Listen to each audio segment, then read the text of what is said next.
Meet Joe. He is a gig worker trying to make money using his car. He uses multiple gig apps all at the same time to maximize his earnings. But this can be difficult and dangerous while driving. Sometimes the requests come in so fast, Joe can't pick and choose the best trips to take, which can result in lower pay or lower rated disruptive passengers.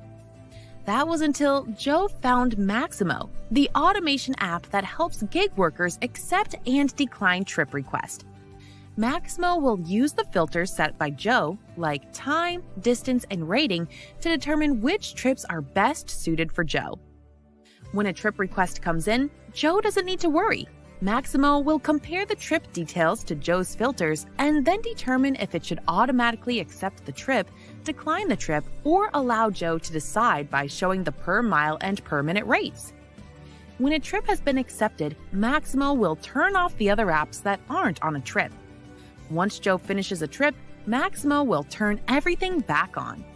This will allow Joe to reduce his stress and frustration, drive safe, and focus on the important tasks. Check out Maximo at www.maximoapp.com. Hey, what's up, everybody? Welcome to the Rideshare Rodeo Roundtable. We don't have Hannibal or Gary this week, both for their own reasons, but instead we have Zach filling in. And of course, we were ready to roll even if Zach couldn't have filled in, but we're happy he's here because Dash Theory TV John and Kim's Side Money Kim, we were ready to go if we had to. I mean, you know, we would have made it work. But I'm glad Zach is here because a fourth voice is, it's not a round table with three people. It's a triangle. I was going to say, are we a triangle now? We're a square. Yeah, thanks for having me. I'm not sure where it becomes round at. Well, just imagine a circle around it. Connect the dots. But yes, thank you everybody for being here. Thank you, Zach, for joining us. And I just noticed a little thing up there. Thank you everybody for joining in. Please hit that like on your way in. And I just noticed a like from Facebook, which we don't get often because I don't stream everything to Facebook even. But whoever's watching on Facebook, thank you. Tell other people. I've always wondered if Facebook had anything going on over there. So appreciate you being here.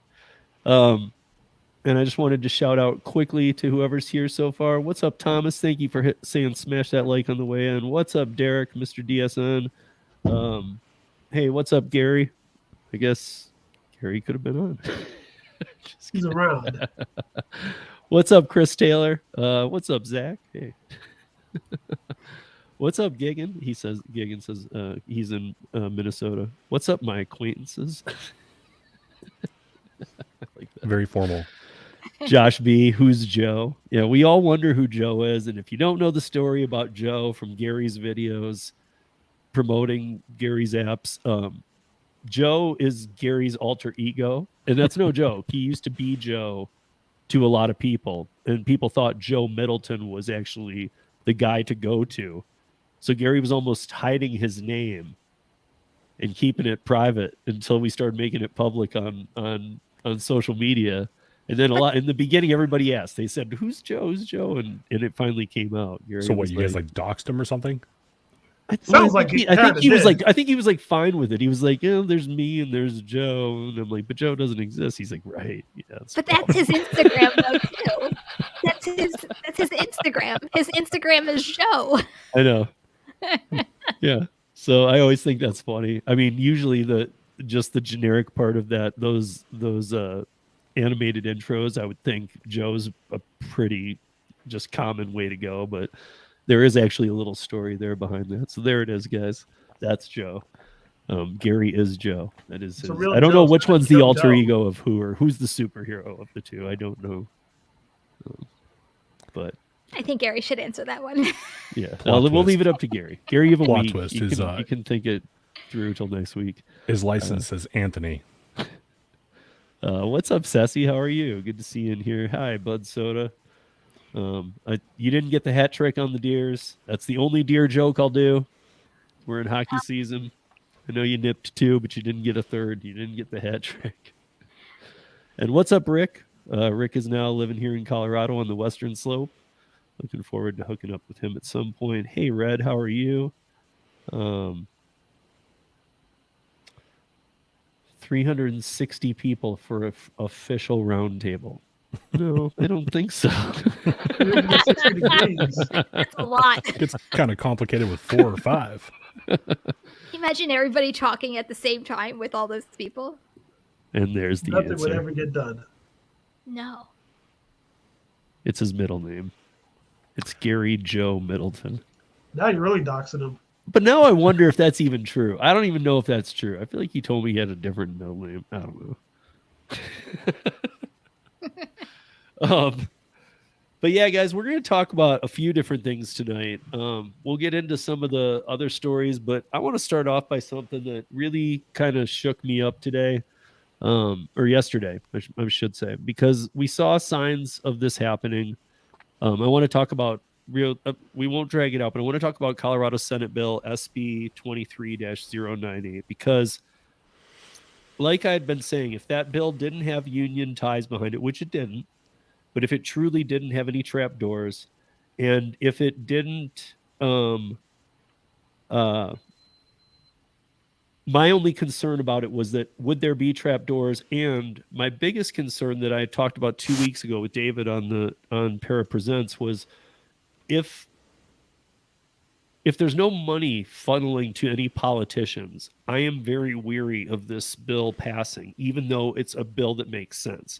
And I say that because, look, I think that what I'm going to provide here in a second is kind of proof about something I say often. I don't think everybody needs to be a registered independent voter. I am. And the reason is because I vote on both sides of the ticket. I'll be honest with you guys. I no longer stick with any party affiliation. And I'm going to kind of show why here in a second, because this bill had no money attached to it.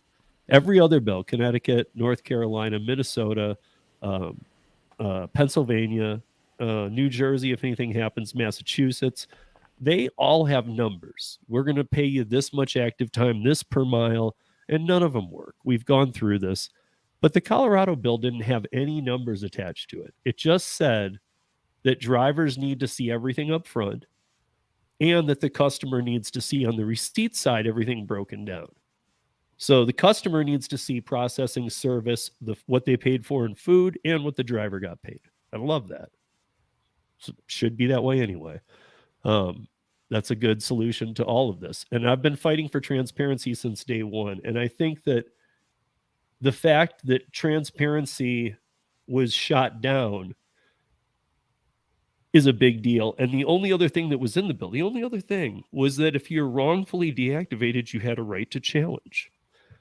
Now, this is what the drivers' rights movement was that we did through Para. But it was a separate entity, but all of us were pulling people in. There's over 60,000 signatures on that, and it's still up right now, the website. We have over 60,000 signatures.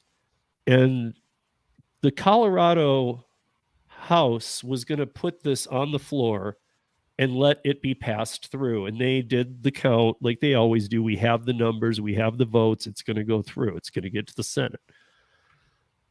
Well, 2 Democrats, and this is why I'm pointing this out. I'm not picking on them. I'm just saying this is why you need to watch who you vote for. And I really, no matter what you do, if you keep party affiliation, just if you ever, you can do it however you want, clearly, but if you want to take a piece of advice, at least learn to not just vote straight down the ticket. It's not always the best move. You don't need to be independent, but kind of look into some of these people, because here's a perfect example. This should have had a House floor vote. And even if it didn't pass the committees to fund it, which would have come after a House vote, it doesn't matter. It should have hit the House floor and everybody knew it. Well, I can tell you that probably if we said this to 99% of the people, they would say, oh, I'm sure some Republicans destroyed that before it hit the floor. Nope. 2 Democrats did. 2 Democrats here in Colorado, and we have their names. I emailed with Stephanie today, and she emailed me back, gave me the names, gave me the emails, and I have them. We did a Para video that's a half-hour release today. If you want to go learn about the names, we actually release them in there. But I will say this, I will be getting in contact with them, because these Democrats are as tied into big tech as any other politicians on the right or left. And because of that, they were slated to vote for this bill, but they bailed out and they were, let's call it handlers. These politicians have handlers when they take too many people under their wing and start accepting too many donations. And so their handlers basically were like, well, you're not going to vote that thing on. And not only that, the keywords that you should be hearing here is that the bill didn't even hit the floor. And not only that, usually you would expect most people just say, well, I'm sure a Republican did that. No, 2 Democrats did it. And it's the scary thing to me here is because this is proof. And I think we all know this, but from time to time we need to hear it. This is proof that, at least in my opinion, that if there's no money behind these bills, it doesn't matter if you're a Democrat, an independent, to the far right, to the far, it doesn't matter where you are. If these bills don't have money behind them, or a number like Connecticut, $36 an hour and $1.30 per mile, never going to work. Okay, so you know what? Like, that's not going to work, but it has a dollar amount behind it. So there's people fighting for it because that funnels back to them and causes that they want. And I understand, I need to say this, I understand why the politicians do this, because politicians make headway because they trade with other people. I need your support on this bill. Okay, but if you do that, I need your support on this bill. All of a sudden, you're going down roads that you weren't expecting to go down. And it's kind of how I view a lie and how I've taught my son about lying. Lying will just snowball into more and more and more problems. You won't even know where you are anymore. And you won't know how to dig out of it. And that's kind of how I view politics. I'm not calling it all of them corrupt, but I feel like there's no way to be in politics without getting into some corruption. I mean, there just isn't, because you're going to make ties and acquaintances, and you're going to really, like, if you're so diehard about this one thing, you might get it through, but how did you get it through? What did you give up to get it through? Because this bill had no money attached yet. David and I spoke about this, and we said, look, if every Colorado were given a ballot vote that said, hey, and this could even go as far as to DoorDashers who or people who never have worked for, or anything with the gig apps, don't care about them at all. Even they would see this if it was worded correctly. Hey, do you think that drivers should see full transparency? Do you think that customers should see full transparency on the receipt? And do you think that if they're wrongfully deactivated, they have the right to appeal? Without seeing any dollar amount attached to it, every voter would vote yes on that. Nobody's going to say, no, I don't want them to have rights. I mean, that's not even independent contractorship. That's just, would you think they have the right to see this? Yes, they do. And so literally 2 Democrats stepped up and said, well, no, we're just going to kill this right now. And by doing it before it hit the House floor, the big deal here is that now it won't get the national attention that even if it had hit the floor and lost, it would have made national attention, and other states would have made more of a noise about it. But the fact that 2 Democrats had to speak out and come out and say that they're not supporting it anymore, and use the word anymore because they had been in support of it. Those kind of things look awful. I'm not picking on the Democrats. I'm just saying I think it's a perfect time to point out to people, don't think that one party's clean and the other's not. And I'm not saying one's better than the other, but I am at a point in my life where I almost wish I didn't see the party affiliation. Literally. I wish I just was sent to their website, or even websites that side by side compared the people running for that seat or that spot. Because honestly, let's go on record, and have those records fact checked. Do you believe in this? And just have them be line items almost, and then if you want to learn more, you can learn more. But that's what it should be.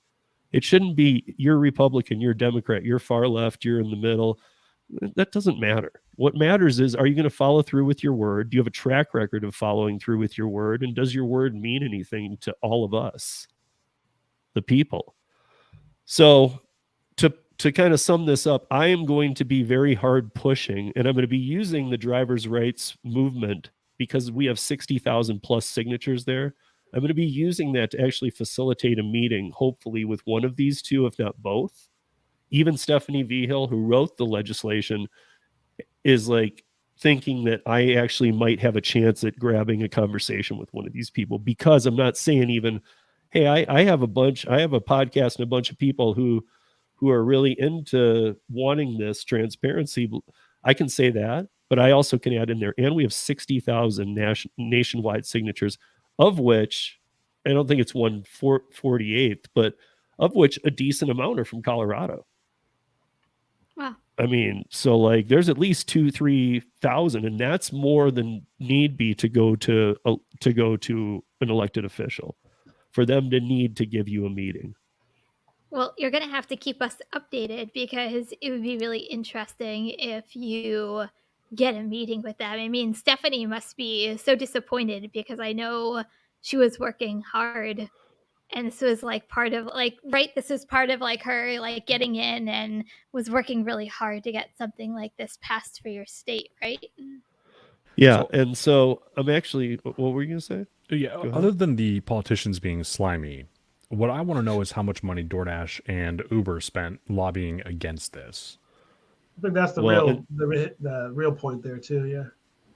Well, so here, I'm going to read you guys the email this is from today. My email to Stephanie. They're very short. And Stephanie's email reply back to me, because you got to listen to it, but it's kind of heavy handed. Mine was short. I said, "Hi, Stephanie," because I just heard about it yesterday. I said, "Sorry to hear about the bill. Do you have email addresses on the 2 Democrat holdouts? I would love to ask them why they were on board and are not anymore. Hope you are doing great. Have a wonderful week." I didn't expect to hear back from her so quick, but I heard back from her within an hour. "Hi, Steve. Thank you. I appreciate hearing from you about this. Yes, very disappointing we couldn't get there, but we'll try. But we'll try in the next session an even stronger bill." Kyle Mullica and Kevin Priola were the 2 who voted no. So the Democrats who said they were going to vote yes, but then voted no on the bill when it came to it and didn't even let it get to the floor. And I can find their contact info here. And then she finishes the email with, "I'll be very curious to hear what, if anything, they have to say. The things Senator Mullica has said to us most definitely been company talking points, which isn't shocking considering the amount of leverage big tech lobbyists have around here, even on them. That's something we really need to get ahead of before the next year." Okay. Now, Stephanie is a freshman. She's new to this, but she just in there said these 2 are in bed with big tech. So again, like, I don't like putting everybody in a group, but if you're going to do that and you're going to say Democrats, that's not a Democrat move to be in bed with big tech. And in my opinion, they screwed up. I mean, that's almost like tip baiting. It's like, hey, this is who I am. Elect me. Okay. I'm not really that way. Now I'm this way.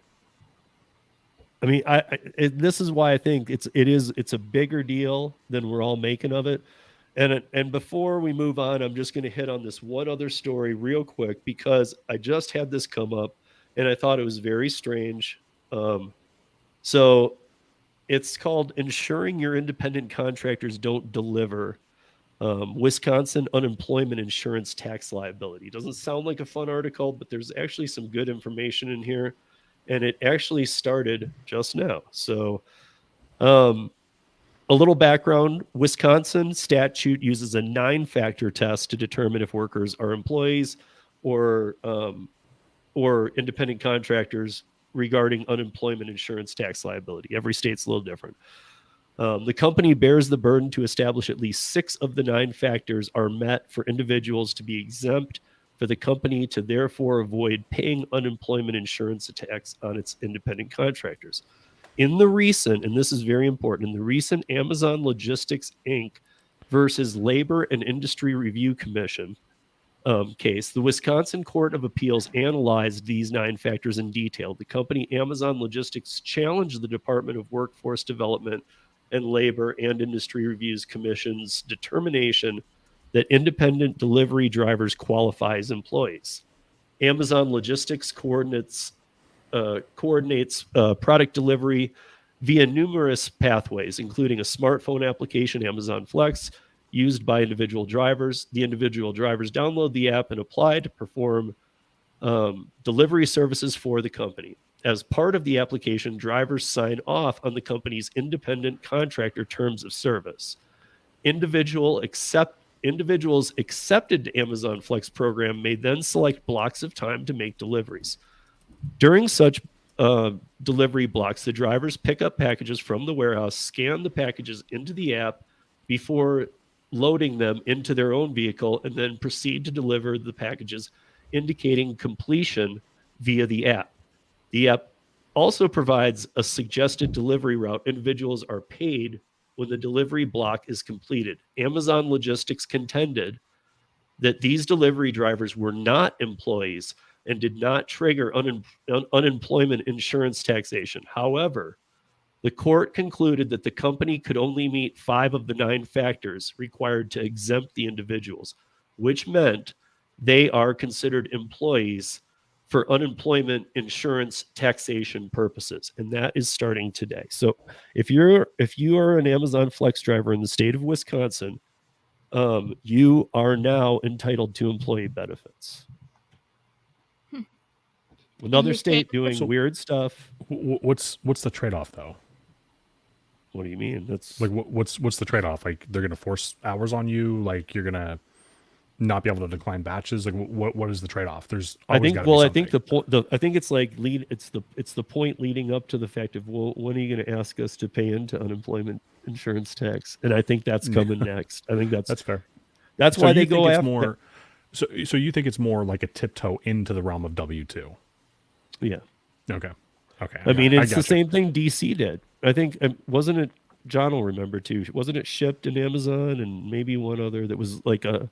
I know it was Shipped in Amazon. I know those two for sure in DC that they had the Attorney General try to say they were employees. I didn't know. But it was funny that they went after the ones that made money. Well, yeah, the company exactly. Amazon's a profitable company. Target's a profitable company. Yeah. Then we're going after Instacart. Nah. Yeah. That's what I'm saying. They're not going after those. They don't care. They say that they're gonna, but the smarter states are targeting these because I'm not agreeing with this stuff, but I'm saying that why wouldn't you? These are the companies with money. And again, I'm going to go back to everything has to be money in politics. Nobody's going to care if you're not, if there's no money going to somewhere, nobody's going to want to waste their time in politics. And I don't mean that mean. Like the Colorado gig Senate bill was great as long as there were no trapdoors. The problem, it was great for the drivers, for the customers, and for people who just believe in the freedom that this country grants. So no matter what, 99% of the state would have said, yes, let's do that. But there was no money to be had for any of the politicians. So therefore, I think that was part of not only that, I mean, obviously DoorDash was making human calls, not robocalls. They called me, can we count on this? They sent emails. They sent, and the way that we've talked about it on here, the way they craftily worded some of those emails, almost, I don't know if it was threatening, but it definitely, it wasn't truth. Like they were stretching the truth in a big way. It was scare tactics. They were telling drivers it was going to lead to less earnings. Yes. Yeah. And less availability to work. But they were doing it. The wording was very clever. They weren't straight up threatening. They were just. Begin rant. They didn't tell drivers what the bill even was or what it did. And then they told them that it was going to lead to less orders from restaurants. They talked up scary new taxes. And then they were like, you're going to make less money because there's going to be less orders. So at no point did they mention that this is about transparency. Yeah. I don't know. I'm kind of, I want to hear how John and Kim feel about all this too before we move on. I don't know, this Minnesota thing. Do you just think that they're just doing this just so you can't get unemployment? You already can't get unemployment anyway. So what was I mean, now you can. But to get unemployment, you have to be a W-2. Correct me if I'm wrong, though. Couldn't you get unemployment during pandemic times if you were an independent contractor? I know you could Yeah, in but Arizona. Yeah. yeah, no, you could. The PUA extended throughout the country, but Right. that's So because that. I mean, in my lifetime anyway. Anybody can correct me if they know of another time, but I've never been told to be locked in my house before.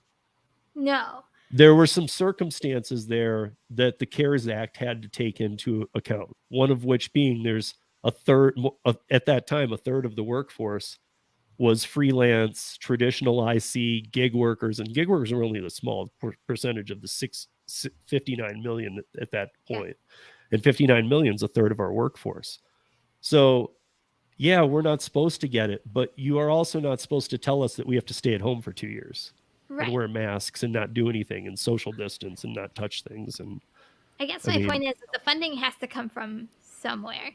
And if it's coming from these company, like all these companies, and I've said this before, DoorDash, Instacart, Grubhub, like all these companies are not going to be able to afford, like these companies aren't going to exist if they have millions of drivers and now have to provide some, even if it's unemployment benefit, any kind of benefit, they're not going to be able to afford to stay in business if they have to come out of pocket for all of this benefits that's coming out of their pocket, not obviously the driver's pocket. So I don't understand. I mean, I understand, I guess DoorDash, like they don't want the transparency part. They might fight that, but I mean, maybe I don't know what's going on behind the scenes. Like why aren't these companies fighting harder to say, hey, hello, this shouldn't be happening.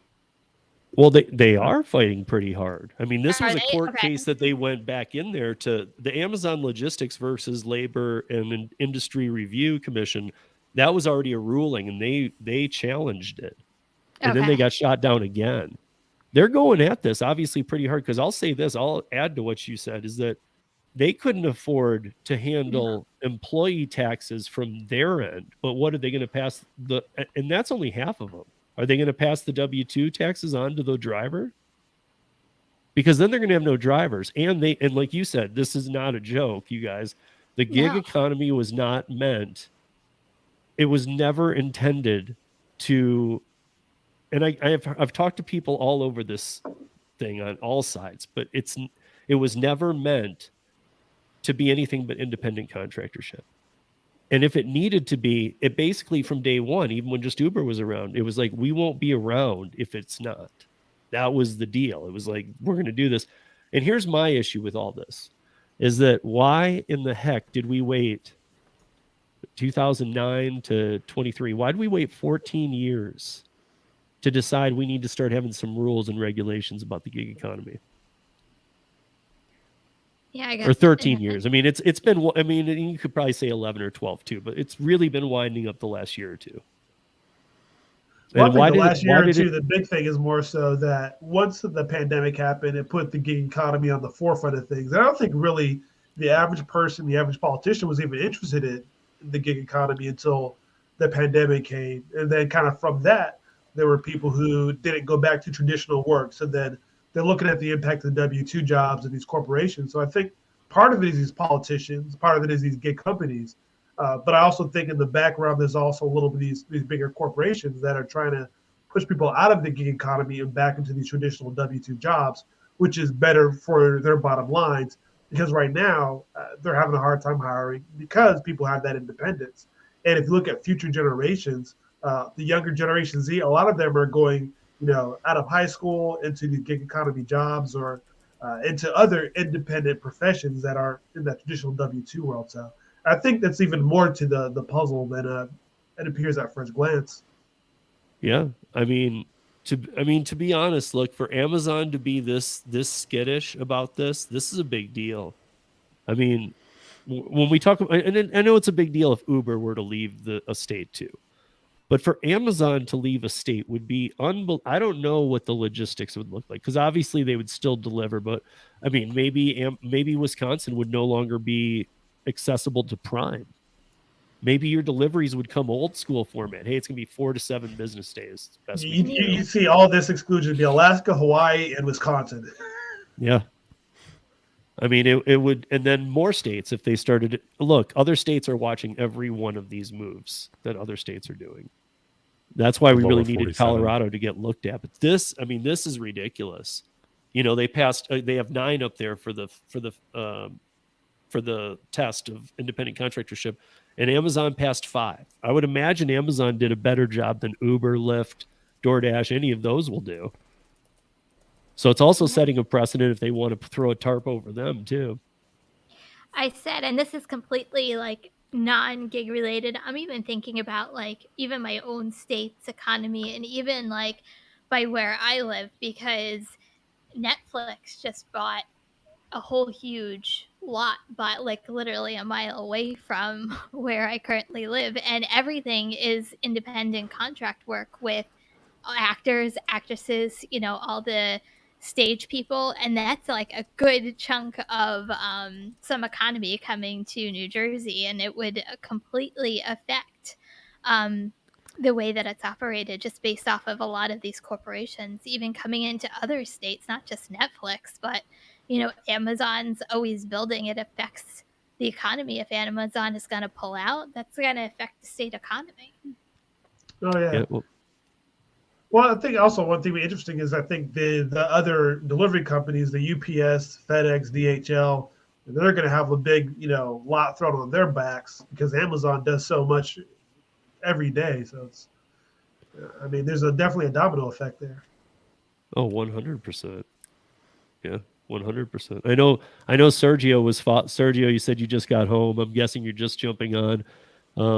And I just talked about, literally, we spent the opening here talking about what happened here in Colorado just yesterday, which kind of we had seen the articles about before. And I know you've been tweeting about it too. And I know I texted with Sergio today about it. So I wanted to see what he said. I just got home. My 2 cents. Unit economics are still horrible at DD. But they squeezed 60 million more orders this year. Well, it wasn't just DD in Colorado either, Sergio. They were just the ones putting up the biggest fight. Because, let's be honest, for those that don't know, and I think enough of us have talked about this on enough different things, but DoorDash has the market share of the gig economy, period. Food, 65%. rideshare, other things. Like, it doesn't matter. They have the biggest share of anybody. So part of DoorDash's thing has not just been oversaturation, but taking over everything and just trying to stay around to undercut everybody else and see who else, like Uber's doing with Lyft.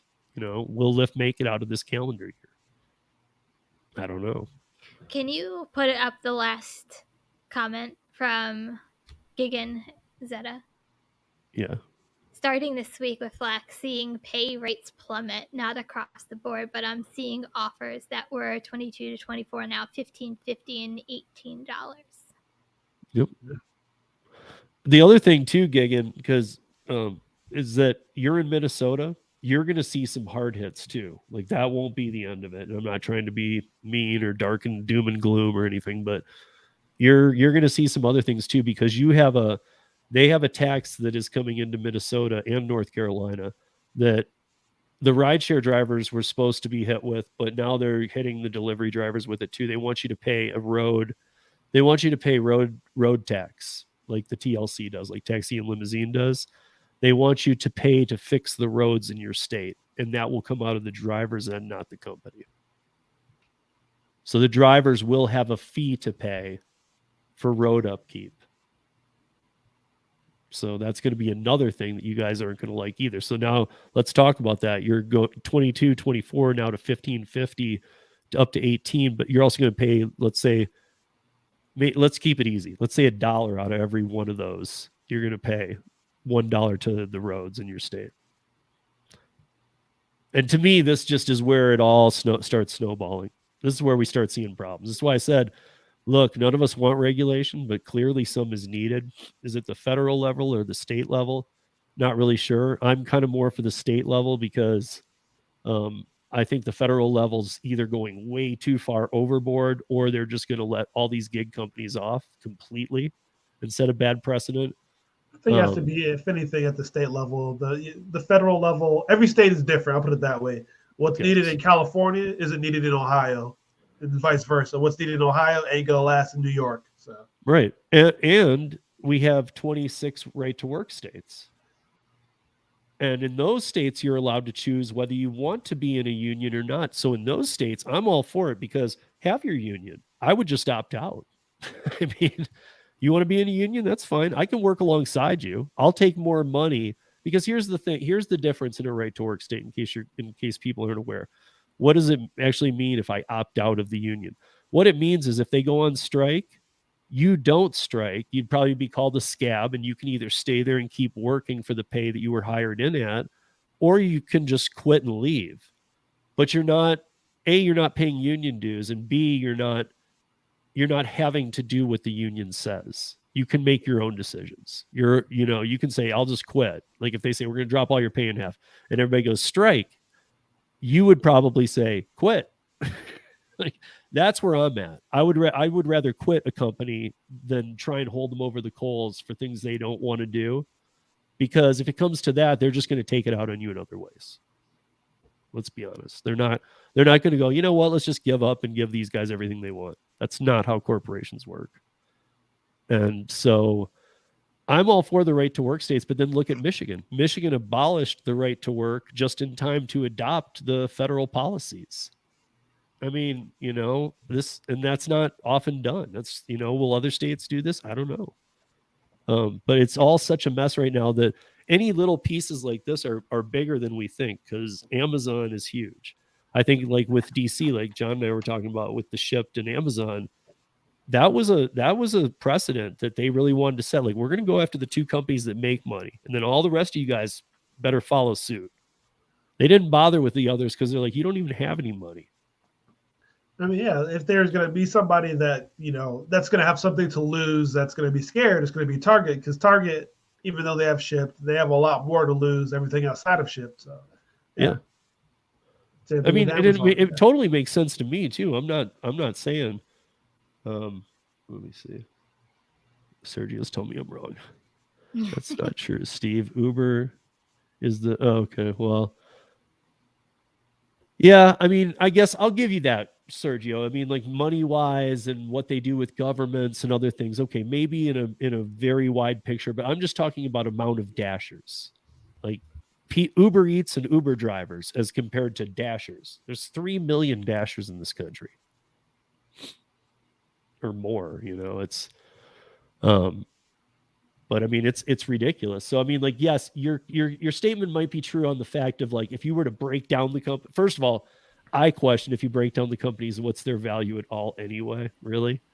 I mean, they don't even own a building, or I mean, I know they do, but they don't own buildings. They don't have like assets. It's like, what are you? Everything in this computer is what I'm worth. I think a lot of people have gotten wise to that. But so I can see what Sergio's saying, and he's probably right. If you look at the big scheme of thing, if everybody had to cash out tomorrow kind of thing or whatever, yeah, Uber probably comes out ahead because they're global. And I know DoorDash is elsewhere too. But it's, there's more competition for food delivery in other countries than there is here. Big time. Like over in the UK, there's like 5 or 6 big ones. And so, yeah, I can agree with the Sergio comment, especially globally. But I've ordered Uber Eats in Mexico, so they are definitely global. Same app and everything. Really? Yeah. Yep. And then this is what Sergio and I were texting about today, was that he's pissed that the 2 sellouts, he's talking about the 2 Democrats that voted against the bill that they were supposed to be on board with. That and that's what I was just saying, if we can't get this bill passed, what are we going to accomplish?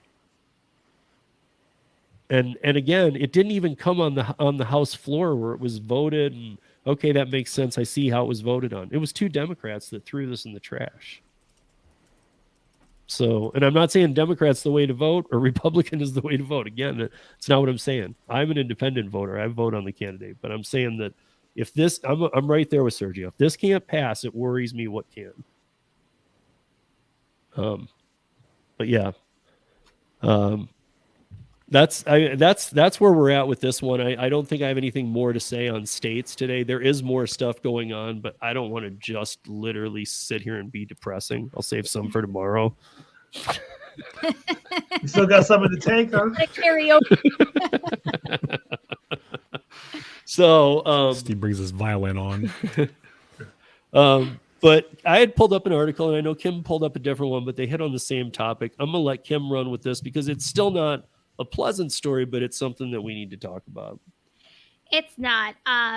This article is basically saying drivers are more scared, aware, all that fun stuff that you want to put in there since everything that has happened in Florida last week. So if you didn't watch us last week and you don't know what we're talking about, there was an Instacart couple who got shot at for delivering at the wrong address. There was the Uber Eats driver who horrifically was killed and dismembered last week. And then you also had the girl who was kidnapped and assaulted DoorDash girl who was kidnapped and assaulted last week. And a lot of drivers are just being more cautious because I guess everybody's consensus is like the really scary thing is like it literally could have happened to any of these attacks, could have really have happened to anybody. And one of the girls in Steve, the article that you had was an Instacart shopper, and she's like, I'm even just by reading this, like I'm even more cautious to make sure that the address is the exact address that is stated on here. Like I don't want to go to a wrong address and have the same thing happen to me. And people are just being a lot more cautious and critical during the times just because of what happened. And unfortunately, it's horrible to say. I feel like it takes tragedy, so like open eyes to really understand some of the risks that we put ourselves in every single day. But what I found interesting in this article, the one that Steve you have, is they actually had statistics, and it said 60% US had earned money from online gig apps last year. 35% of them felt unsafe, and 19% experienced unwanted sexual advances. And then between 2017 and 2022, there were 80 app-based assaults and homicides just in rideshare and also food delivery. 20 of them were just food delivery incidences. So, and then the article that I had separately, which I thought was interesting, is rideshare and food delivery is in the top 10 most harmful jobs in the United States, or dangerous jobs in the United States. So as of right now, just based off of accidents and us driving so much, and also assaults as well. So everybody just stay safe out there. Do your due diligence, have safety in place for yourself. But unfortunately, everything that happened last week was absolutely tragic, but I would like to see something positive come out of it, that hopefully it opens eyes to a lot of drivers that we're not just there delivering food. There is a level of risk in what we do. And you're just talking about a small section of Florida. And I think did you say the Instacart shoppers too? Yeah, the Instacart shoppers are from Florida too. Right. I'm just saying that little section of Florida had 3 incidents in 8 days or 7 days or whatever it was. Yeah, it was literally, and they were big days incidents. Yeah. So I guess my question that I was kind of thinking through last week, I think we might have even talked about it a little, was, is it just everybody? Because I think everybody's getting crazy uptight in the world in general. You don't have to be a gig worker. I mean, like, in grocery stores, I hate to say this, but on some days, not every day, but I almost feel like, especially people working at the grocery stores and stuff, they made it through the pandemic like champs. Now I know some of them, they're still there. They look drained and like they just don't care anymore. They've lost all the care. And is it just that everybody just doesn't care about anything anymore or anybody? I mean, have we lost humanity, or is it that the gig apps are an easier target? Because we know during the pandemic that Chicago, South Chicago, more delivery drivers were being targeted than rideshare drivers, because delivery drivers were being called out, and yes, the rideshare drivers were being killed more often, But the delivery drivers were getting carjackings like every other time they went down there. I mean, so it's like every car was getting jacked. So it's almost like all these were just, they weren't even about the food. They were just about carjackings. What kind of car do you drive? If you don't like, if I don't like it, I'll cancel and get another order.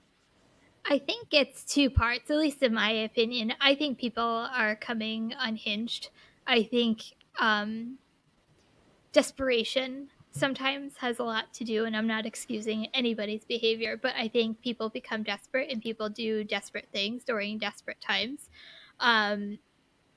But at the same time, it just baffles my brain. I don't understand how someone could be that disgusting and gross and be in that mindset. It's a very sick individual. But at the same time, it's scary. They have the pick of any one of us going to their house if they really wanted to do something horrible. I'm just gonna order DoorDash, Uber Eats, Grubhub, and have my own personal person come to my house. Like it's that scary sometimes. Yeah. I think it is. I think we're, as drivers, So rideshare, food, we're extremely exposed. I think we're extremely vulnerable out there on a daily basis. Like you said, not to mention just car crashes and car accidents and things that happen, you know, in the national course of business, for lack of better terms. Mm-hmm. Zach, what do you think? And to Kim's point, to Kim's point, I think that people, well, actually yours and Kim's point, people are coming unhinged for sure, right? And I think that that's kind of a multifaceted problem. Like, for example, right, like I go grocery shopping for me and my son. Well, 2 years ago, 3 years ago, it was $400 a month for all of the food we needed for the month. Now, you know, it's $600-700 a month. 2-3 days ago, I got a notice on my door from my apartment complex, and my rent is going up $200 a month this time. Last time it went up 150, and the time before that 100. Are W-2 wages going up like that? They're not. So I mean, people are stressed out, man. Inflation is through the roof. They're not getting raises, and you know, they're desperate. It's a sketchy time to be in the middle class. I would say, just to add kind of to what Zach's saying and kind of what everybody's saying, is I say just as a society in general, we're also, I think, more adversarial, less cooperative than we've ever been in history. I think everybody is very versus. I think before, once upon a time, it was, I may disagree with you, but that doesn't stop us from being friends, or even it doesn't necessarily mean we're enemies just because we disagree. Nowadays, if we disagree, it's almost we are enemies. It's to a whole nother level. Yeah. There's more divisiveness now than I think we've probably seen in any of our lifetimes, for sure. I always think, though, and I said this even when we were, like, as a country, we were all in lockdown, this is going to affect us somehow. We don't know how it is going to affect us right now, but keeping people locked in for, it was more than 2 weeks. It was months. It does a lot of mental stuff to a lot of people. And, you know, are we seeing the effects of it now? I have no idea, but I do know that it affected all of us somehow, whether it was mentally, financially, and we're still seeing it literally to this day, even though it was 2020, 3 years later, we're still seeing the effects of it. Yeah, I don't think we're done seeing the effects of it. I don't think that we're even in the high tide of it yet. I think no, and I don't know what we're doing to make things better either. I don't see human interaction. That's a big question. Yeah, I think the path forward or the path back to things, I guess, where we're less crazy, for lack of better terms. Yeah, I mean, we see it every day. We see it on YouTube. I mean, people who are friends hating each other, but fighting. I don't know about you. Nothing can be discussed. It's like we're politicians. Yeah, you know, I don't know about you. Sorry, I was gonna say, I feel like it even affected me. I think we'd be lying to ourselves if it didn't affect us some way. I mean, I was in retail, like I was going to work and I was having fun and I was interacting with people and I thought that it was the greatest thing ever. I went into lockdown and I'm like, I don't want to go back. Why do I want to go back? Like it, like Right. it messes with your head in some way, form, or fashion. It's just how you process it. Like I became productive and I decided to go down a different path, but some people don't have that option and didn't have that outlet. So I think it all literally affected us somehow. I think people might even still be processing it to this day. Yeah, I see that. I see Tony said this. I heard Zach talking about getting up to 600-700. I know Zach's son is younger than mine. He's a full-time dad like me. He has his kids 7 days a week. So do I. But my son is now an eating machine. I can't. Teenage boy. Dude, junior in high school, I can't even keep up, man. I go get like $19 a chicken, fire up the barbecue, make it, chop it up, and say, put it in burritos, and it'll be gone in just days or a day.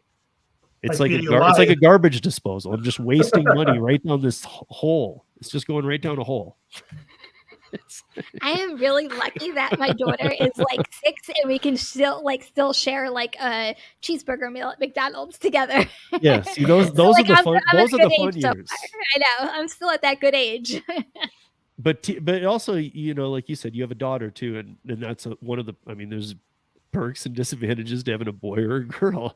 I think the big things about boys is when they get to this age, you can't fill them up ever.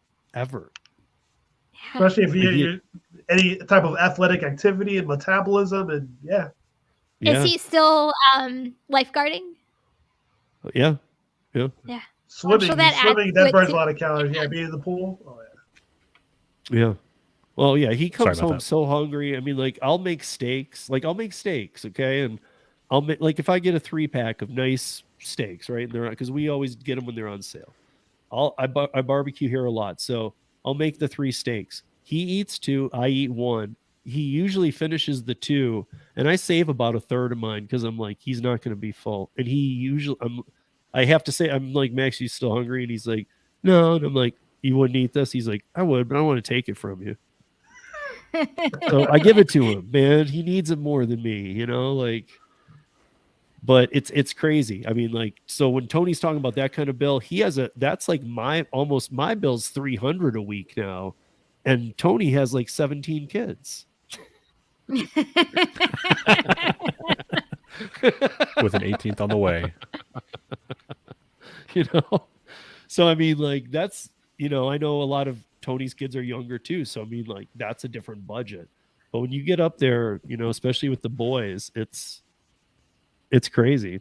But yeah, you guys, I don't know if how you guys feel, but I'd like to know what you guys think. Do you think that like we're getting along well as people?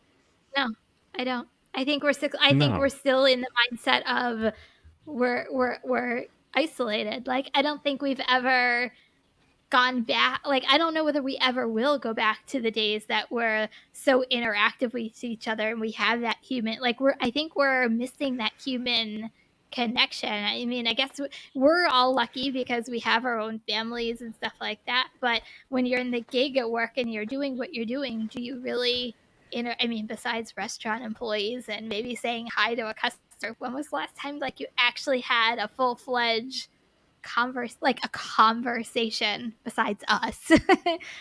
You know what I'm saying? Like, there's people out there that just don't even have conversations anymore.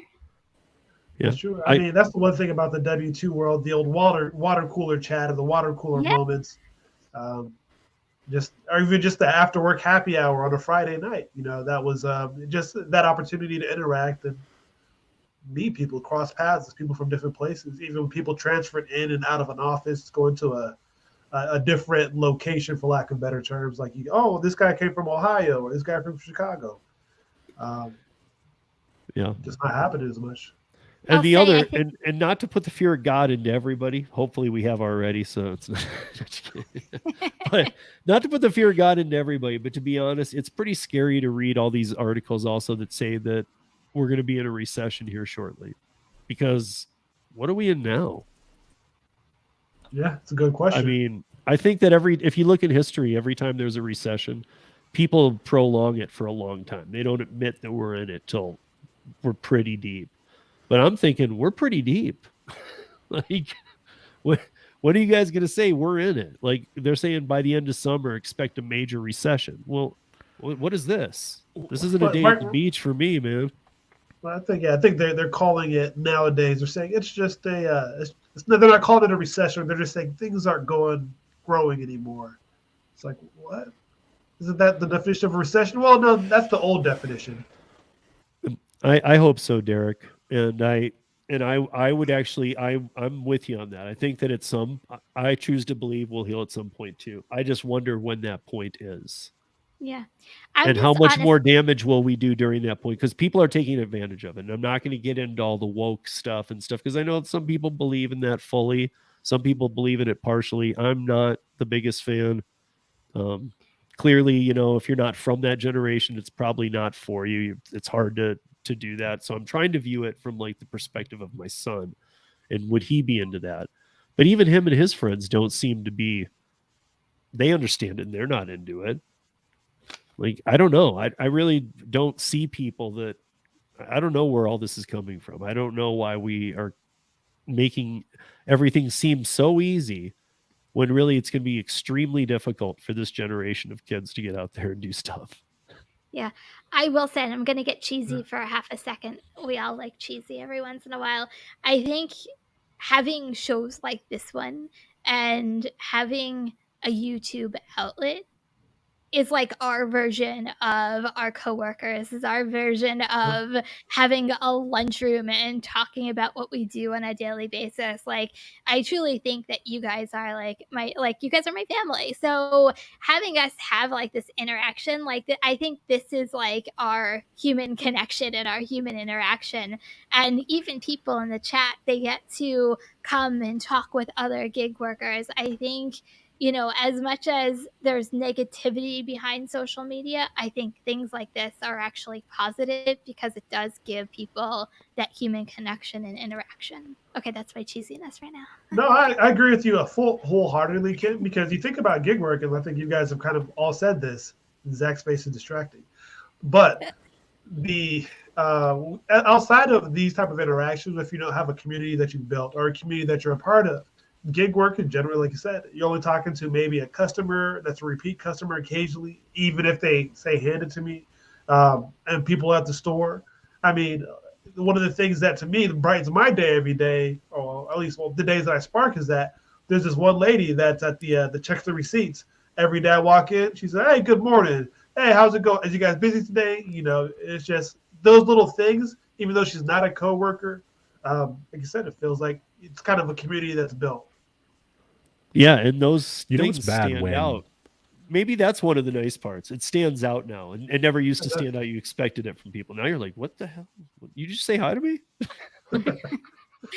Do I know you? I don't know you, do I? What's I bad? don't know her name, to be honest. I just know that I talk to her every time I see her, though. What's bad when you've got a hand it to me order. When a person comes out and they're like super kind and have a basic conversation with you, and you're like, why? Like you're automatically cynical about the interaction. Like what is your end goal here? What do you want? What do you want? See, that's the wrong response. Like, seriously, hey, what do you want? No, but right, exactly. Like that's how far we've slid as a society. No, like sometimes when somebody says thank you and back in the day, day, man, are you gonna tip bait me? Right? Are you going to claim you didn't get the order? Man, I remember, dude. I remember being a teenager, right, and having friends, like a military family, friends come and go all the time, right, and we were forced to make new friends all the time. If you didn't, you just wouldn't have any friends. And we did well, right? But now we're in a time where you can send a text and somebody in Australia can read that message 0.3 seconds after you sent it. Right? Like, it's a different time. It's a different time. We have been completely desensitized from talking to people to have actual conversations. I think we've been desensitized too, as a whole. And that goes to Gagan's comment here. I kind of this rung true with me, so I held it up on the screen there for a minute. I think everyone carries huge introvert tendencies now, and it's about worrying about self first and being ignorant and being ignorant of the rest. I don't know exactly that's how I'd word it, but I get this sentiment, and I actually pretty much agree with that. Yeah, I think that a lot of people are just looking out for themselves, and I get it when you're that struggling, but you still have to have a care about other people. You still have to have, I mean, maybe you can't financially help somebody, but you still have to like care about the world. Right. I mean, kindness is always free. Yeah, like I mean, the kid side. Look, I don't know about you guys, but I don't know another way that this works. This country, like, if we're just gonna all hate each other, and we're gonna start having some crazy standards, and we're gonna have every politician's in the pocket of some big tech company. So there is no right side or no good or bad side of politics anymore. They're just all levels of corruption. And if that's happening, and everything that the pandemic did, and like the aftermath that we're seeing now, I mean, I literally feel like in everyday life, people are just not nice anymore. I mean, and not that they're being mean to me. They're just not happy. They're not nice. They're just. Well, I kind of feel like the common courtesy is that's why I was raised. Just say nice, say hi to people. People. Yeah. My dad's one of those people that makes a friend everywhere he goes. You go to the grocery store with him, you're going to be there for an hour. He's going to have a 15-minute conversation with anybody he talks to. And growing up like that, I'm able to essentially find a way to relate or find the commonalities. And I think that's another thing people are getting away from, is just being able to talk to those commonalities. But to the comment that Gigan put there, not only do I think there's people with introvert tendencies, I think the way that the world is now, people remote working, not only to mention gig work, remote work, and just independent contracting and all these different things, is that it more so empowers people who previously already had, I guess, were introverts or had introvert tendencies. They don't have to go out of that shell anymore. And I think before, you did have to go out of that shell. You did have to meet people to survive, to get a job, to go forward in your job. And without having to practice that set of skills and use them anymore, even though you would think the world is even more connected than it's ever been, because like you said, we can send a text to across the world in half a second. That's just, we're not using it that way. We're using it to we're texting so we don't have to go places now. Yeah. I feel like people lost the skill. If you don't have anything nice to say, don't say it at all. People have lost that altogether. Now, if I don't have anything nice to say, I'm just going to say it. Yeah. Nowadays, it's like, if you don't have anything nice to say, take it to TikTok. Yeah. So true. Yeah. And why? And at the same time that we're talking about everybody being this way, you can get in trouble for saying everything and then some. You got to watch what you say, and it might not. It's like John was saying. It's like everybody. It's not race relations anymore, or this, or it's just everybody hates everybody. So maybe that's one bonus. It seems like we're past all that stuff. We just all hate each other now. So that's cool. I don't even know where to go with that, but I wish I could see that we're on a path to fix that. And I don't. That's the other problem of this. I don't see that we're heading in the right direction to fix this. But I do want to read this real quick from DoorDash. This is an article from The Street. It's talking about DoorDash being invaluable during the COVID pandemic, where the services helped keep some restaurants in business, drivers received paychecks, and customers got convenient food delivery. The service was good and made the best out of a bad situation for all involved. Delivery convenience is something that many people are comfortable paying extra for. However, while DoorDash has experienced great growth, it has also endured scrutiny, as the company wasn't transparent in how tipping was being processed for drivers. Customers thought that if they left a tip, the entire amount would go to the drivers, but this was not the case. The tip only went to the driver if the order amount met a medium to cover the cost of the transaction. DoorDash was skimming the tips to cover its own costs. DoorDash has since stated that it changed its tipping policy. DoorDash holds a majority of the food delivery service market, and is experiencing more pain points. The pain points coming from both sides now, customers and restaurant partners. Customers are complaining about increased prices and cost using the delivery service, while the restaurant partners are the cause of the increased cost in the transactions. How do you guys feel about that?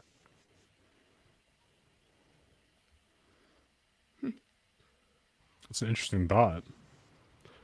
I mean, it's pretty sad because they're putting in plain English what some of us already knew. I mean, it's been twice that they got caught stealing our tips, but they're kind of reminding us in a very simple way. It's pretty blatantly put. Like, and in fact, here in one paragraph, they explain how your tips were being stolen. So here's what they were doing. If you didn't meet the medium, then you didn't get all your tips. So this is an unpopular opinion, but let me ask you, let me make it a question, actually. Everything you guys remember, this is the old DoorDash pay model. Technically, they're still in tips, yes. But they had the higher pay guarantee. So the bottom end was higher. Nowadays, $2, $3 is the bottom end. What was a better pay model?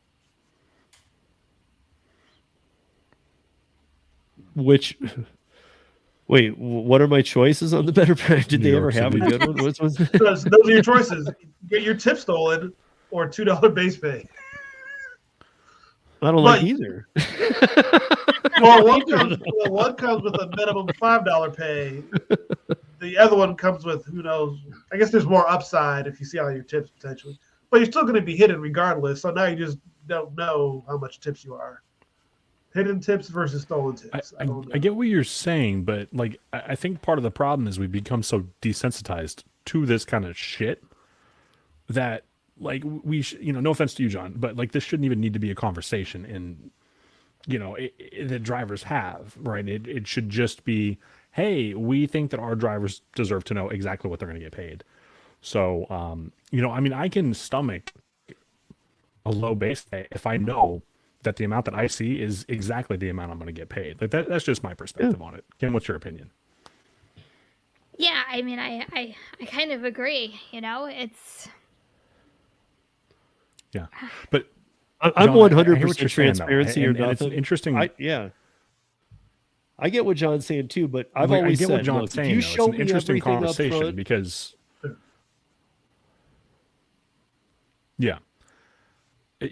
because he's right. We're talking about a $5 minimum versus, $2 in some markets minimum. Now. So it's it's a lose-lose.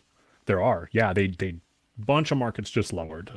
Video coming. Stay tuned. Shameless plug.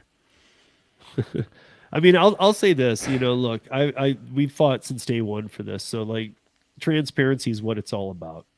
I mean, because even if you want other things, if you got full transparency on every platform, on every order, and you saw everything, and there was no acceptance rate, you have I'm sorry, but in my opinion, you have no reason to complain. Sometimes jobs don't pay well enough and you have to quit and move on. Sometimes things don't work out as you planned and you have to move on. Sometimes you leave the state and you take another job and you roll the dice and take a chance. This is going to happen clearly when you look at most people that run their own businesses don't make it to year 2. You don't make a profit till year 3. So businesses often that start up don't make it. And yet every gig worker was making it during the pandemic. Now we're oversaturated and everybody's struggling. And the bottom line is, whether we like the analysis or not, the definition that we are independent contractors and that we set our own schedules and we are our own bosses is true. And if you can't make it work, you can't make it work. I mean, we can offer you lots of suggestions, and it's always, I think there's a ton of valuable information on YouTube to go find the platform. Like if you work, I'm going to give John a plug here, because if you want to learn about Shipt, John has some of the best info out on YouTube on Shipt. Hands down. So, I mean, like if you want to learn about, like, even go back and learn what Shipt did in the beginning that was good, he's got that. And he's got the record taking you through the timeline to now and some of the tricks that you might need to know. And I hate using that word, tips, tricks, but now it almost is necessary to know some tricks. You got to find it out somehow. It's part of it. It's not that, hey, this is a tips and tricks channel and this is clickbait and come over here and watch this and I'm not going to teach anything. There are things to be taught. And there are ways to, and it sucks that we have to work this way. It sucks that we have to find this out. Because I honestly believe, I've said this since day one. I say it still today, even with the bad pay rates. If you just showed 100% complete transparency, the orders would not only all be still taken, but they'd be taken faster. I honestly believe that. I honestly, because I don't think they'd be like, gosh, 20% of our orders aren't being taken now. Bull. Everybody would take it. Somebody'd take it. Yeah, I think more often than not, to add to your point, I think I decline an order that could potentially be better than accept one that I think I got that backwards. Hopefully you get what I'm saying. Like I don't accept orders. I decline them because I'm not going to gamble on it. Right. But that's just me personally. No, and I mean, I guess, I think that it may be part of it. I always try and wrap my head around part of it. So this week I tried to wrap it around a new part. Maybe part of it, and I'm not saying this is okay, but is the fact of what would they do about tip baiting, which has become a bigger problem than it was. I mean, I remember a year ago we were talking about this, and some people are like, I don't think that really exists like you're saying. I don't think it's everywhere. It's everywhere now. I don't see how people are skeptical. But if you're getting upfront pricing and complete transparency and you're taking screenshots, how would they deal with tip baiting? Because at the end of the night, you'd be like, hey, I made this much money. When I'm working in a bar, I get every one of my tips. There aren't people calling in going, hey, take that tip off my credit card slip and I'll come back in and sign for it. I decided the guy sucked. That doesn't happen. No. So you know what? Right. It's something I don't get and I will never get. I don't even understand how these companies even allow it. I think it's disgusting, to be honest with you. And I don't think it's getting better.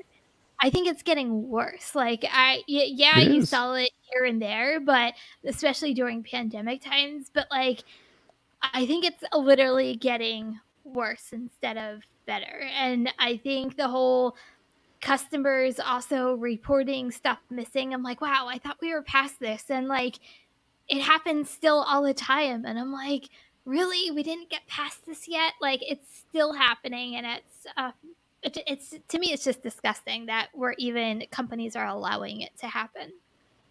Yeah. I agree. I mean, I'm going to compare nurses for a second. Okay. I have a couple nurses in my family, and I'm going to use the pandemic because during the pandemic, they worked more hours than they've ever worked in their life, hands down. They weren't getting time off. They were having emotional breakdowns, and these were people who weren't at an age where they were having these yet. These weren't happening to them. They came about from no sleep, period, and what they were seeing. And in the beginning, we all remember, it doesn't matter how you feel about the whole pandemic, but the bottom line is, in the beginning, none of us knew what was going on. There were a lot of people dying. And it was ugly. And they were in there. And I don't know if you guys remember, you probably will when I say it, but do you remember when they would come out of work every night and they'd get applause in every city? Yeah. Do you remember that? Do you remember nurses would come out and people would be on their balconies, even when we were locked in, whatever. And they're giving these people full applause. And it didn't make them feel like gods or anything. It just made it that little bit easier to do the job that was being so hard. Now, we are in a major nursing shortage. Nobody wants to be a nurse anymore. Why would you? Pay sucks. And you're under the same guidelines as W-2 workers now, which, I saw Sergio put, time for everybody to get a W-2 earlier. But, I don't think that's the case either, because I don't think W-2s are safe anymore. We've talked about this many times. I think that W-2s are, if you can get one that you love, yeah, go for it. But if you're just getting a W-2 to get one, maybe look a little harder, try something. I mean, I just feel like if you're just going, oh, I'm going to land this job. It's not like back in the day where they're going to promote you, treat you awesome, upgrade you up the ladder. As soon as they need to thin it out, you're gone. And there's no hesitation or feeling bad about it. There's no... If I ever go back to the W-2, I'm shooting for the moon. I'm shooting for the CEO of something. I am going all out and going for a job I've never done before and the highest level I can possibly do, just because if I'm going to go back, my God, it's going to be worth me going back to a W-2. Yeah. Kim is going to like be the head of NASA or something. You know, I don't know if you know this, Zach, but I've been challenging everybody to every month just send out one application. You know, put a resume together, even if it's not the best looking thing, because I think it'll get people to clean it up a bit, even if they're set on doing this work for a while. Because I think you should have one filed away and it should be cleaned up and updated. But send one out every month. One, pick a dream job and go for the moon. Like, look at it, and if it like 6 figures, I could never get a 6-figure job. That's not going to work. Go for it. Make that your one. But make sure it's something that you love and that you're willing to really stick to. And then write a cover letter that's unique and don't follow the patterns of a Word document cover letter template. Go for it. Write your own personalized one that gets out there on why you're really attracted to this job, why you think that you're the right match, even though you might have all the education they're looking for. Because I honestly believe that employers are looking more for that right now than I graduated from this. I have a horrible attitude. I suck. Give me the job. To add to your point, Google has their own like training program or something, like their own like university type of thing, where if you complete that, you could actually get hired by Google for a 6-figure job in various tech fields. It's freaking Google who's saying, yeah, now screw the 4-year degree. We'll teach you what you need to know, and we want to bring on the people who are passionate about it. Yeah. That's where jobs are going. I think they want people, especially nowadays where everybody knows that the best way to get a raise if you get a job is to job hop. Tenure is going to be short. So they want you there. They want you to burn bright like a fire. And then once you're burnt out of them, they squeeze you for what you're worth. They got what they need. You get what you need. You move on. They move on too. Yeah. I mean, I don't know. I mean, I guess this whole episode has been kind of the downfall of humanity. Is that the name of it? No, I think we just gave people good job advice there. Crash and burn. At least, like, honestly, guys, like, I know that maybe a lot of you are saying, I'm not doing a resume because I'm not looking for a job. I'm going to keep doing this gig economy stuff. That's fine. But I do believe that even if it's just once a month, every other month, every third month, opening up your resume and just reading it once and then saying, I could change a couple lines and doing that and sending it out to one place. Just pick one.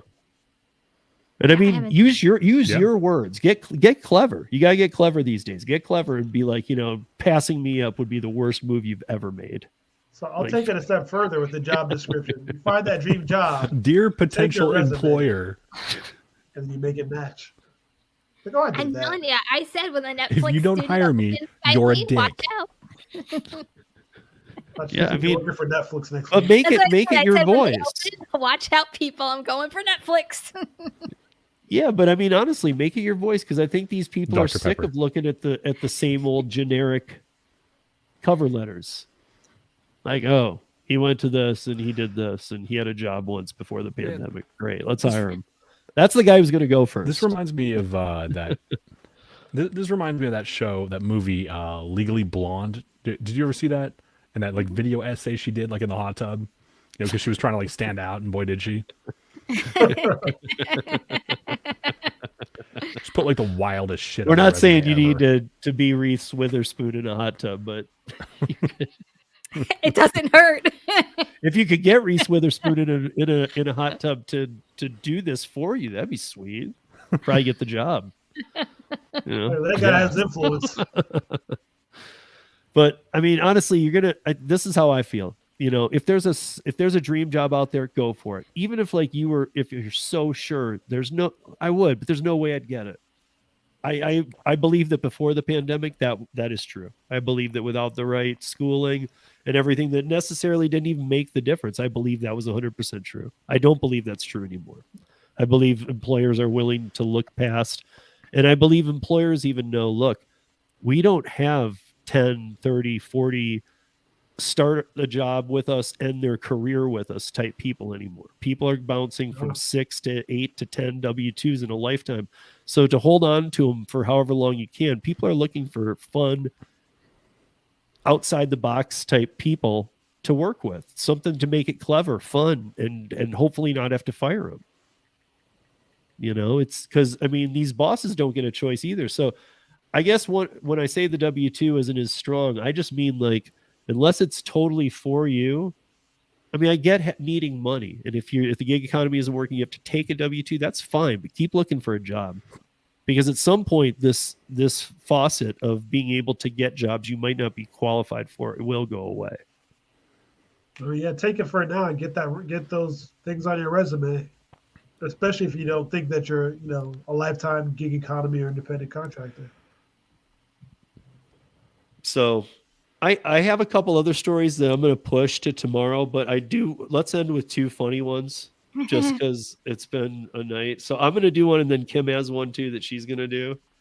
I'm just going to do this comes out all the time, and there has been a couple of them recently. This is from Money Watch. It's the weirdest items passenger leave behind in Ubers.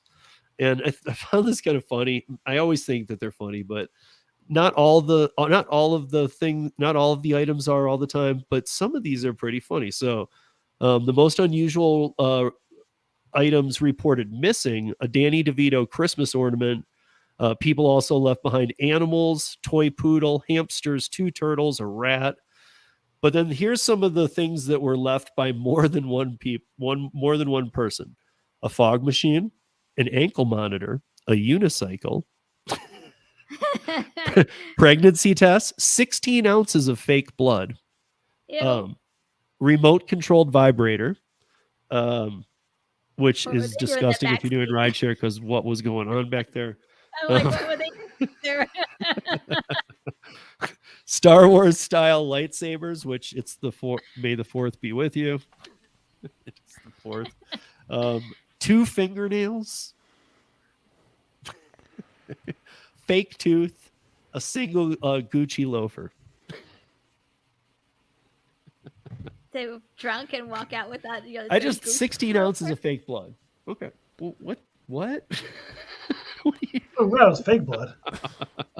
That scares me more. What are you doing with fake blood? They were in it. I don't know. I want to know what the deal with the hamster was. Like, why was there a random hamster in an Uber? Why was there a rat? Ew. Was it New York? Well, I don't know. Was it somebody's pet, though? They got, we lost the rat on the ride. Like, that's your pet? Well, because these are items lost by people, and a rat is listed. But now, how does somebody lose a toy poodle, right? I mean, that's like Boof Boof, right? Like, that's somebody's baby right there. How do you leave Boof Boof in an Uber? When you're a mom and you're absent-minded, you forget a lot of stuff. But, like, furthermore, how did the driver not notice that? Like, excuse me, you forgot your rat dog. Because they're drunk. And they passed out during the ride, and they got out, and they dropped their wallet and their keys in the car and something in the street, and then their dog's in a cage in the back and one of those little carriers. But can you imagine if you're the driver and, like, you think the passenger got out, and, like, you pull off, and all of a sudden you hear, like, wrestling around in your back seat? You're like, what the heck is that? Yeah. Thomas puts this up here, and I'll say to this that, yes, that is called the Richard Gere ride. Sorry, Richard Gere. But you did it, man, not me. Kim, can we highlight Sergio's comment? Which one? At the bottom? Okay, let me see. Yeah. The only one that gets a reference. You're right, dude. It was a gerbil. What isn't a gerbil? Wait, isn't a gerbil a hamster anyway? What's the difference? I don't know, but I have a feeling that the person who left it in the Uber could tell you. I mean, I am curious what the difference is. I mean, is the hamster bigger? Because they're the same looking thing, right? They both just look like little fluffy rats. With big teeth. Dude. Yeah. That's what I'd be at. I'm still tripping out about the poodle. You can't get over the poodle. Maybe they put it in the trunk. Dude, that just freaks me out, man. Like, in the trunk? Well, remember in Something About Mary, we were talking about movies. Has everybody seen that? Remember when they leave the dog in a cast on top of the car? And then they get there and he's Is that the one with the hair scene? Yes, that is that movie. Yeah. Okay. So maybe they were putting it on top when they were loading everything in, and then they got to their destination and it wasn't there, and they forgot about it. And they're like, "Where's the dog?" I guess it wouldn't be left behind though. I don't know. But Kim has one other funny story before we get out of here tonight. But it's good. So a DoorDash driver thought that she was texting her DoorDash customer a meme, and she accidentally texted the DoorDash customer a picture of her genitals. Why was that in the same folder with your memes in the first place? She says it was in her picture. Yeah, she was trying to send a GIF. She said she was trying to send she intended to send a harmless GIF. But instead, she sent a picture of her labia. Or junk. I don't know. But I mean, Kim can finish the story. But she basically said that she was going to get deactivated, and she didn't. She had nothing happen to her, so I guess the customer didn't do or say anything. But can you imagine if you were that customer getting that? What? So I mean, if you want to get specific, something, they probably just didn't say anything. Well, if you want to be specific, it was a labia with a pimple on it. Okay, I wasn't gonna go there, John. You went there. I just read the article for the first time in detail. Okay, did anybody notice this? First of all, this girl's name is Amy Helen. You can go look her up on TikTok. And by the way, did anybody notice her handle? No. I did notice the handle, but Sunflower Slut.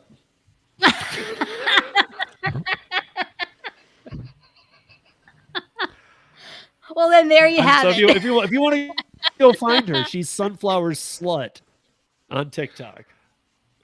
I'm sure somebody. Could you imagine accidentally sending? Could you imagine what would happen if I don't think it was accidentally. No, I'd be in jail. I'd be in jail. Yeah. I'd be in right, exactly, dude. Like we would definitely be on some lists. Dude, I mean, here's 3 of the comments that were made, and obviously these aren't even probably the best ones, but these are people commenting on her video. I would have to flee the country. I'd be up at night thinking about it for the next 40 years. Somebody else says, you couldn't waterboard this info out of me. I am dying, wrote another person. I am truly sorry. This is the stuff of nightmares. My side hurts. These are the comments being made. And I'm thinking they're saying, just look at her handle. I think she sent it to the driver and she hoped something would happen. Like, okay, I'm into this driver. And he was like, dude, what the heck? And she's like, oh my God, did I send that to you? Whoops. I got a story. Go. I got a story, man. Back in the W-2 days, I worked at a major cell phone company and I did customer service for them. And back then, depending on the type of phone you had, it could upload to the cloud. And depending on the type of troubleshooting that we had to do, sometimes, depending on the device, we could actually see the pictures that they had uploaded. And I saw some really gross shit a few times. Oh. And I'm like sitting there with like these like big, like, and those monitors were not small. I'm talking like, like HR violation sized monitors. And man, I'm just like turning around, like trying to like look at my supervisor, like, it's not me. I'm not jacking it at work, man. It was bad. And then on top of that, the worst thing is you have to, keep yourself composed while still talking to this person while looking at their snatch. Yeah. That was the toughest part of that whole thing. Yeah. Sorry, I took it there. No. I did the No, this is. But I just have a hard time with her handle. I read this whole thing, and it wasn't until I went back and read it that I saw the handle. When I saw the handle, I was like, I'm not into this story anymore. Well, you know, the sad thing is in today's society, two people, they saw that, they heard the story, they saw the handle, and then she got a lot of followers on TikTok and probably a bunch of DMs, I'm sure. It's unfortunately, but that's what happened in today's society. I'm surprised in today's world of TikTok, why didn't that text show up on TikTok the other way around? Hey, this is what my DoorDash driver sent me. Well, I'm surprised you're true. It's like, oh, I found this. This is you. Like, I'm the guy. I got that. Yeah. I mean, I accidentally sent a picture of my labia. I'm with John. Why is a picture of your labia next to your gifts? But maybe she was meant to send that to a doctor later. That's what I'm going to say. Why would you send it to your doctor? You just go to a doctor. Well, because I don't know. Doctors, like just I see send my me a picture. doctor I don't need online it. sometimes. Yeah. So Or and maybe she just also practice. reveals that after all this, she was happy that she got to keep her job and it didn't affect it. So I'm very surprised also that nobody else turned her in. Usually these TikToks get people in trouble even if it didn't happen. So I'm not really sure what this is all about. But again, you know, Next week show driver. One of her quotes is, "I'm mortified and I'm never going to recover. I deleted the pictures now." Yeah, right. No, you didn't. Sure you did. But at what? But No, at she's what not. cost? She made a TikTok about it. Some Well, man she thinks didn't I'm a take more sexual pictures. predator now. And again, I got to do this, you guys. Kind of If it was Zach, John, or me that did this, we'd be in jail. yeah. Hands down, we'd be arrested. Definitely would be deactivated. Definitely would be deactivated. I think we'd be That in would be a jail. different headline altogether. DoorDash driver arrested for. No. Yeah, DoorDash flasher driver. Or Right. something. And it could be a total accident too. yeah. Oh man. I mean, I truly believe we would be in jail. Like, unless you just got somebody who's super 100%, cool. And did you mean to send this to me? Like, no, I send that to my mom. Sorry. I'm sure that Your picture mom? would be somewhere out there on the internet. I'm just saying, like, I don't know how a guy's going to get out of this. Oh, one. this I don't devolved think you quickly. are. I told you we were going to go down that. We were trying to make happy stories and we're all smiling, so hey, it worked. Hey, you know what, though? I will say this. I do believe that tonight's stories were very important. Sometimes we do a lot of play and some serious stories, and tonight was a lot of serious, and hopefully there was enough play mixed in. It looked like I was watching, there was a lot of chat going on, so I'm glad that everybody seemed into it. You know, I mean, I'm glad that you guys were off to the side talking about it too, because these are big deals. These are changes being made to our way of life, to the way we work. And if you're not paying attention to them, they're gonna creep up on you no matter what state you live in too. Might not be as bad, might not be as life altering, but they're still gonna happen. Changes are coming. It's gonna ooze. Sergio, this is great. I'm almost drunk.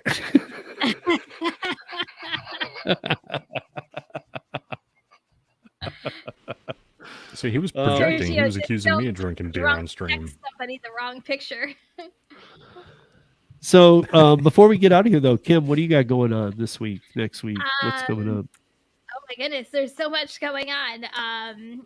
So for me, for my channel, I've just been, doing more informational videos, shorts, a whole bunch of mixture of stuff. Tuesday is my life. Are we saying anything, Zach, yet? Yeah, go Anyway, for it. I'll say it anyway. Zach and I are doing a live together on Tuesday. So join us at 8 p.m. on Tuesday. We're going to cross our channels again for a live on Tuesday.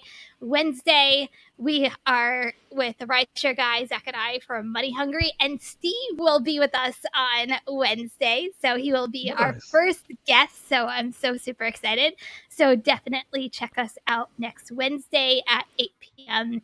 Eastern, 5 p.m. Pacific on the Rideshare guy. Thursdays, I'm back here with you guys. This is actually kind of... This is actually kind of poetic in a way because Steve was the first channel that I was on for a live stream, and now he's going to be our first guest. So it's kind of come full circle. So that's freaking awesome. That's awesome. Steve, I appreciate you, man. Oh, I appreciate you too, man. We've always, and I was on. I think maybe it wasn't your first, but I feel like I was on one of your first your channel's live streams too. I don't do many. Yeah, I don't. Right, do many. I know. So yeah, definitely within the first like 5. Yeah. Sergio. Sorry to interrupt, Kim. No, you're good. My camera just went a little wacky. Hold on. You were both deactivated. Don't worry, Sergio. We are going to spread the love. I promise.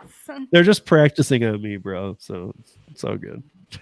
And Kim, when do you sleep? I don't. Yeah. I don't know what sleep is.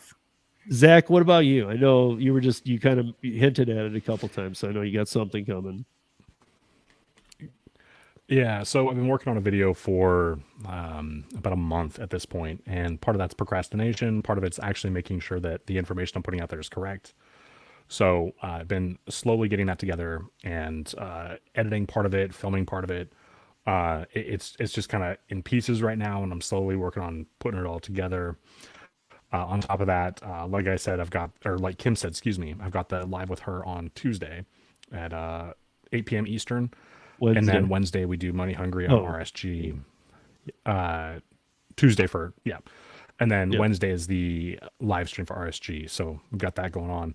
I am working on multiple videos. I just put up my first short in like 2 months, something like that, 3 months. So just kind of getting back in the swing of things. My videos have kind of been slower and slower to be released. So I'm trying to get the momentum back up with that. So, but really quick, I just want to take a moment to give some huge props to Kim. Like, she is crushing it. Like, if you look at her last like 2 weeks, like, she is speaking about the things that people want to hear about. And she is just full of information. She is a wealth of information. And it's been fantastic working with her too. Aw, thanks, Zach. I think all of us feel that way about Kim. I don't know when she wasn't crushing it though. You said the last couple of weeks. I'm like, her views though specifically are like through the roof. Yeah, Kim's always crushed it, but her views specifically are like through the roof, and she's doing an amazing job. Yeah. Well, I think when you do it enough, Kim does it every day. When you do it enough, you get better at something. You just keep getting better. To think so. She does do it every day. Hard work pays off. Yeah.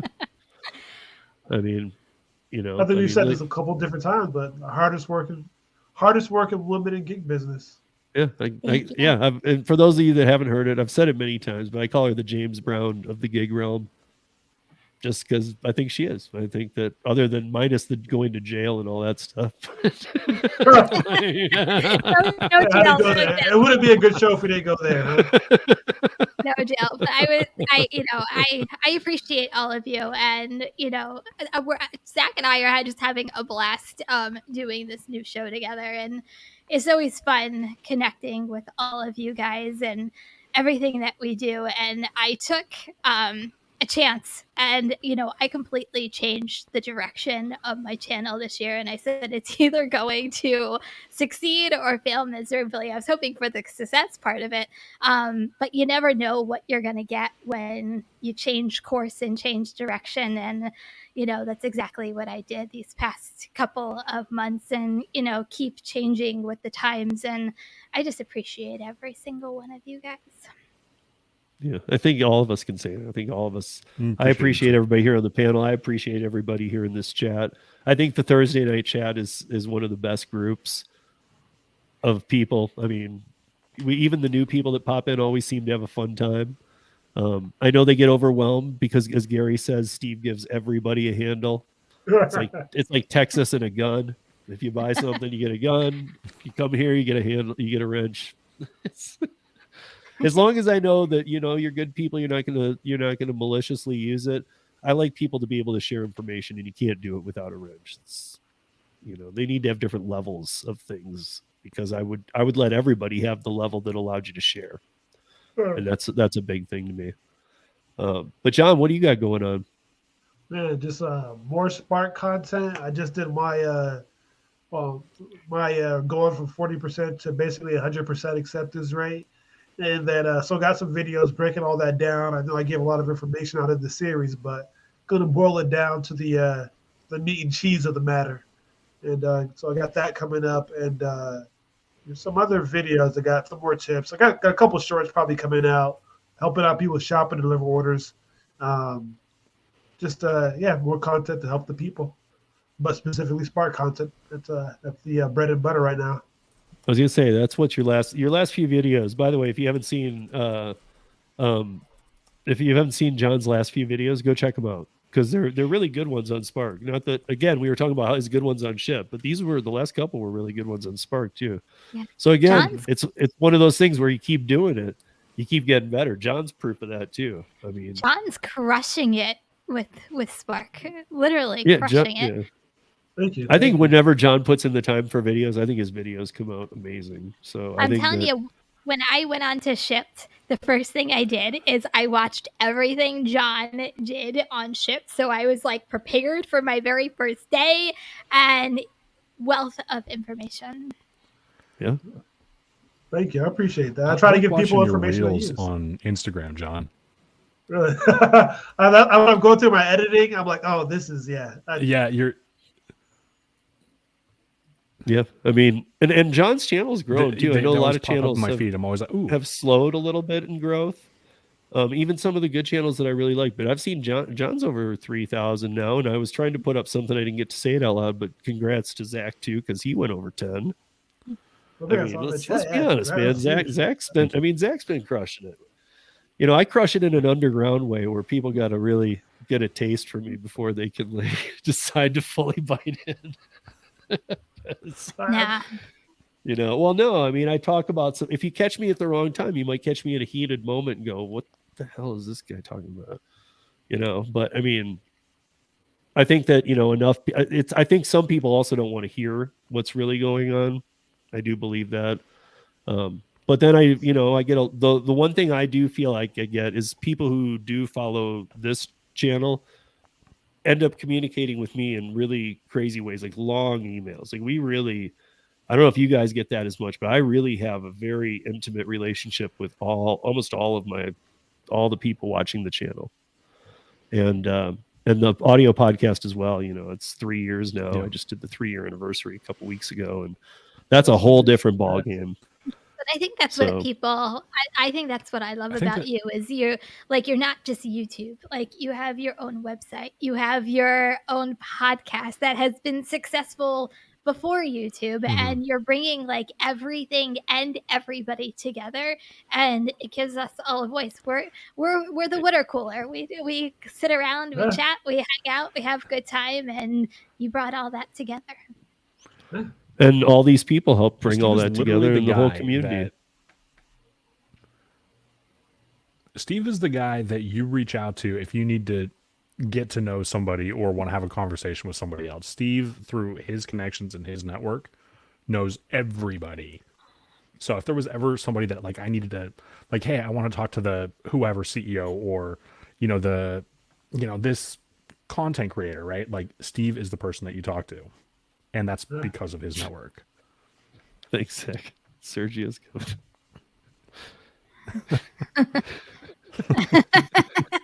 Not sure how I feel about that, bro.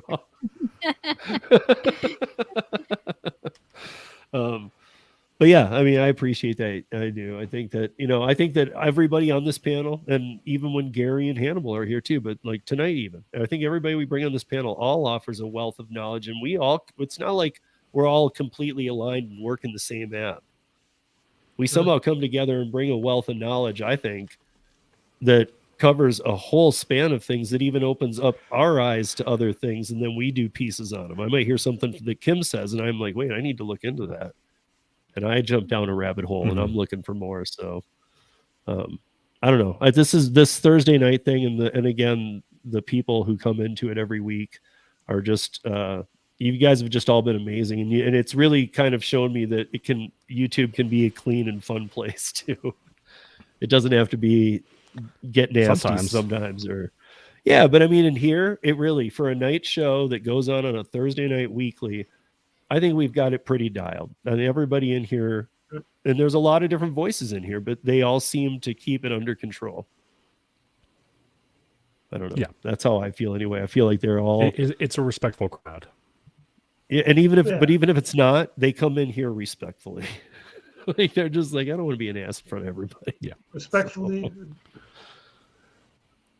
So again, I can't thank you guys enough. Obviously, Hannibal and Gary will be back next week, hopefully. I guess you never know, but congrats to Gary's kid. Yes. Who is graduating? I think is it called graduating? Who is finishing? Graduating. I think it's called Is it graduating? Yeah. I mean, he's graduating, because he's moving on to like actually getting. I don't think he's leaving the country up. He's moving to the next stage. So I don't know if it's basic training or how you refer to it with Navy. You go from like basic training, and then you go to like tech school, and then you get stationed. Okay, so that's basic training. He's now completed basic training. Right. And so Gary's in Chicago celebrating that with his son. So I mean, congrats on that. That's huge. I can tell you guys this. I remember a year ago when Gary was screaming at his kid to pull it together and figure out his life. In a Gary way. He was doing it nice. He wasn't being mean, but he was like, enough. He's like, the kid was living in the house. He was out of high school. He's like, what are you going to do? And he wasn't doing anything. And, and Gary kind of had to lay down the law and say, figure something out, man. And this is what he figured out. And I think that it's great. I think that that decision came and he made it and he stuck with it and he did it well. Gary and I have talked about how well he did. Gary's super proud of him. And I also want to throw out a quick prayer to Trader's family. This is still not over. He's still going through this. I know that things are getting better. I've texted with him a few times, and I've been in touch with him, and I've been watching his update videos. So, if anybody wants to, if you go to Dashing Trader's channel and look on his community post, you can see that they're doing a GoFundMe. I don't want to get into the story, but you guys can learn about it over there because he very openly talks about it. It's not a secret. But if you have a couple extra bucks and you're able to help out, they're going through a lot right now. So he's a good guy, and I don't know. I think that if you're able to help at all, even little bits help. So anything helps. Everything helps. Yeah, he's in one of those positions, and I'm not somebody to plug like a GoFundMe unless it's legit. And this is as legit in my book as it comes because his daughter's 6.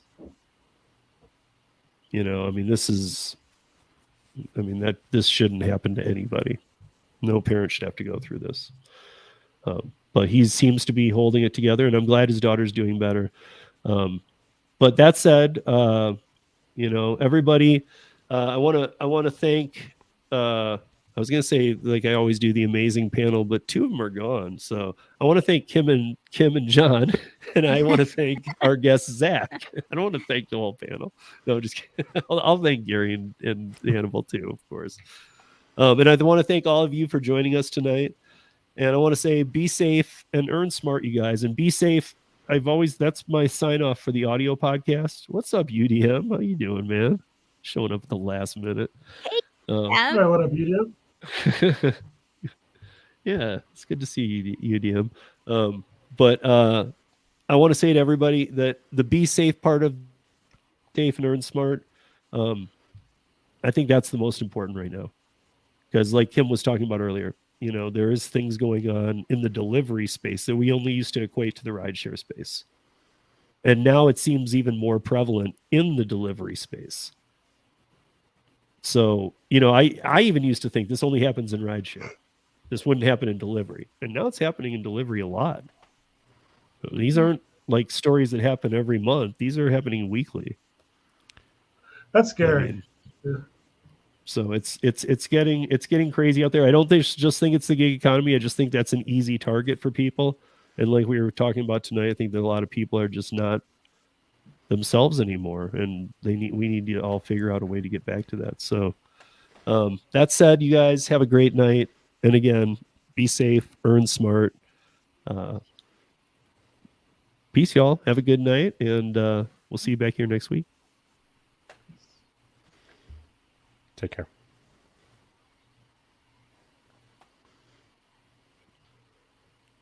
Oops. There it is. What's up, guys?